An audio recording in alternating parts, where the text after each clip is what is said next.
You didn't see the timer, but Amanda just did a 15-minute talk in exactly 15 minutes. It hit 0 and she stopped. I can guarantee you won't get such performance from me. But I will try to keep it brief. For those who know me, usually I give a talk on the science of climate change. I'm most interested in how much has it warmed, and especially why it has warmed in recent decades, and what the level of warming we've seen means in terms of how much the climate system cares about the CO2 we're putting in the atmosphere. To do those talks, I usually use charts and graphs, and I'm very comfortable dealing with charts and graphs. I think it comes from my 15 years at NASA, where, making pretty charts was how you progressed in NASA. And then I went to the university. But today I've been asked to talk about something a little different that I'm very uncomfortable with, and I'm going to be using word charts. So you'll excuse me if we have to follow along together with the word charts. Let's see if we can get this thing to work. There is an alarmist bias in global warming research that I think has somewhat corrupted the academic community. By academic community, I mean the portion of the academic community that does scientific research, but also those who teach what comes out of the science. Don't give my talk for me yet. Here, I'll get to it. Anyway, this bias, in my experience, is almost 100% funded by government, and it's based on desired policy incomes. During the lunch, which we're working up to after my talk, I'll tell a little story to back this up, but I won't waste my time with it right now. The government does have desired policy outcomes, and as far as the scientific community is concerned, you don't get money to study non-problems. So the scientific community wants to have problems to study, which means you convince Congress to give you a lot of money to study a problem. And if we're destroying the environment, and this is a long-term problem, that gives people like me the chance to have a career funded studying the problem. Now, this has led to sort of an unholy alliance between the government and the scientific community. It's something that President Eisenhower predicted in his farewell address in 1961, talking about, because back then there was more of a tendency to have large government-funded projects. He said, "Today, the solitary inventor tinkering in his shop has been overshadowed by task forces of scientists in laboratories and testing fields, partly because of the huge costs involved." So think about these big $100 million or even $1 billion climate modeling efforts. A government contract becomes virtually a substitute for intellectual curiosity. I mean, it becomes an end in and of itself, and it must be perpetuated so that people that start in this business can carry out their careers in this business. Now, he also said something else that was really interesting. We must also be alert to the equal and opposite danger that public policy could itself become the captive of a scientific technological elite. And that's what we see in the climate research community today. I know some of the people involved in this. It's a minority of outspoken scientists who decide to sort of go down the policy and political path with their futures, and they become spokespersons for the community, whether the community likes it or not. So there's a bias towards an alarmist interpretation of climate data, and this benefits university researchers because you get an endless source of funding. It also benefits the government managers in the government because, those people have to have a reason for their job too. I used to be on that side of the fence. Politicians see it as a way to increase power, taxation, and they get to choose winners and losers in the process. And then there's also this worldview or almost semi-religious underpinning of what people believe about climate change. All of these things are mixed together, and different people have different motivations, but you will find almost without exception in the earth science community in general, just about anybody that works in earth science as a scientist believes that nature is fragile, okay? And that we shouldn't be messing with nature. Well, that has nothing to do with science. And that fundamental worldview affects how they look at data. I've told people over and over the years, we could have perfect data every day of the entire climate system, ocean, atmosphere, everywhere, every minute, with no errors, and scientists would still disagree about what all that data means in terms of cause and effect, and can come to totally opposite conclusions on the science. Okay, so this bias has been known to us skeptical researchers since the 1990s, and was revealed to the world after the ClimateGate email release in November of 2009. For instance, in an email from Phil Jones to Michael Mann, speaking of some skeptics, like myself but not myself, who were trying to get papers published, Phil Jones said, "I can't see either of these papers being in the next IPCC report. Kevin Trenberth and I will keep them out somehow, even if we have to redefine what the peer-reviewed literature is." This is bad behavior on the part of scientists. It's something we knew was going on, myself, John Christie, other credentialed and publishing skeptical scientists. It just is now the rest of the world found out. Now, even with the Trump administration, the situation has not improved very much, not yet.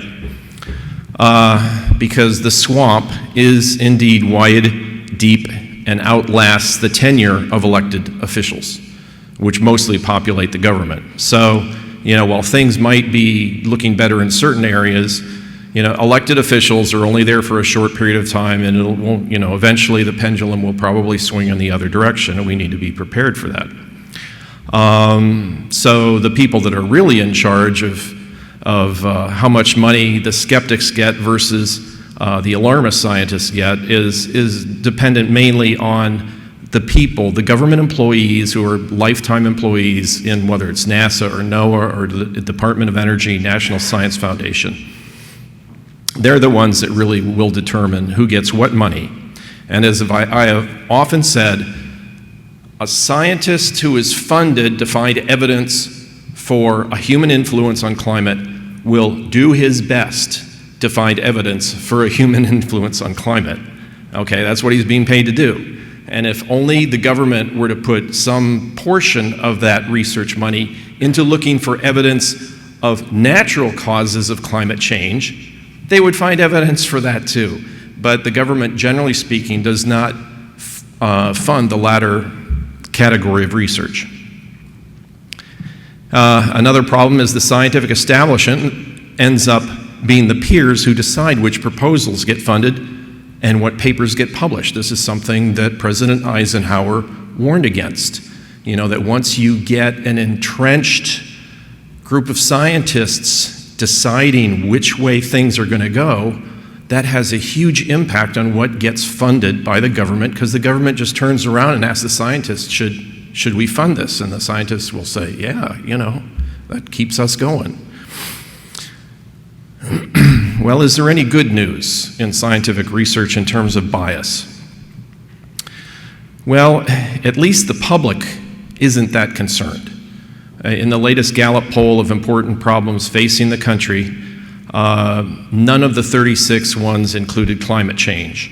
The public really doesn't consider climate change to be on their radar screen. Sorry, I'm a meteorologist by training. The reason is global warming is so slight. The rate of global warming, even if you believe the climate models, which are currently running twice as hot as they should, even if you believe them, the rate of global warming really isn't quite enough for any human to feel in their lifetimes. Severe weather hasn't gotten worse. I don't care what the media says. Droughts, floods haven't got worse. Tornadoes have gotten better. This is all the science that this meeting wasn't about. I just thought I would point them out. So it's no wonder that the public isn't alarmed. So that's some good news, because ultimately the government, to the extent that the government, that our representatives follow what the public wants, the public still has some control. Also, there are a handful of important papers that have appeared. It's not like all of the papers that get published are alarmist. Lewis and Curry, Nick Lewis and Judy Curry, updated their calculations of how much warming we can expect from increasing CO2.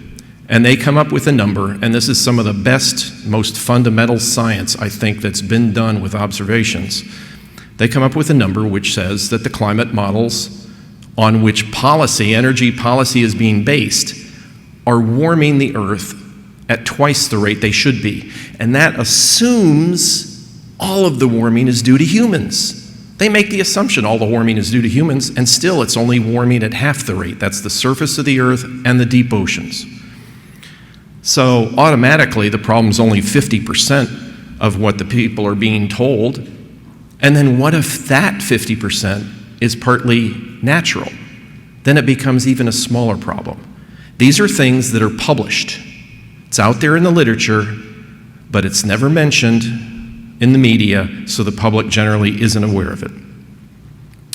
And one little piece of good news, in the last 25 years that John Christie and I have been doing this work, it's been harder and harder for us to get funding out of the federal government because we are now considered the enemy because we get the wrong answer in our research.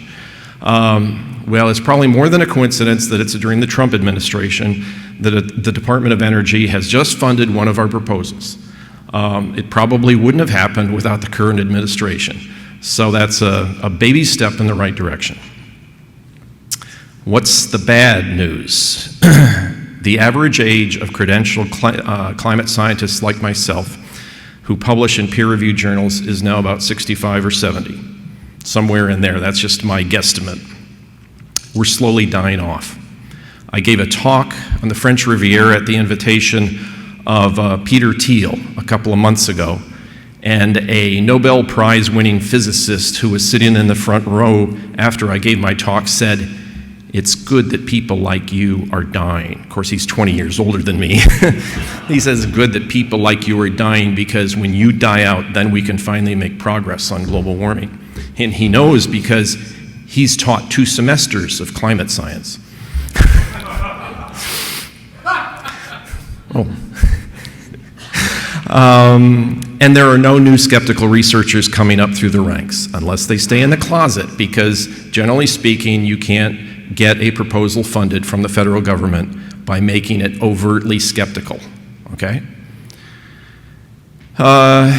It also doesn't help that we don't have big name donors with lots of cash like George Soros or Tom Steyer, who have a history of putting money into the efforts on the other side of the issue, on the alarmist side of the issue. So that doesn't help us either. Petroleum companies don't have to fund us, okay? They don't fund us because they know everyone is going to need to go fill up their tank anyway. There's no point in them putting out ads on TV advocating for fossil fuels or hydrocarbon-based fuels, or maybe we should call it hydrofuels. If CO2 can be mischaracterized as carbon, right, by dropping the O, the oxygen, how about if we take hydrocarbons, drop the carbon, call it hydrofuels? There you go. Okay. So, at the end of my talk, I hope this isn't the end, this is a picture of John Christie, who is my co-researcher, co-worker, and also my boss, looking at one of the 7 bullets that was fired into our building a year ago on the weekend of the March for Science. And let's hope that's not the demise of the skeptics. Let's hope that's not the way we go out. And that's all I have to say.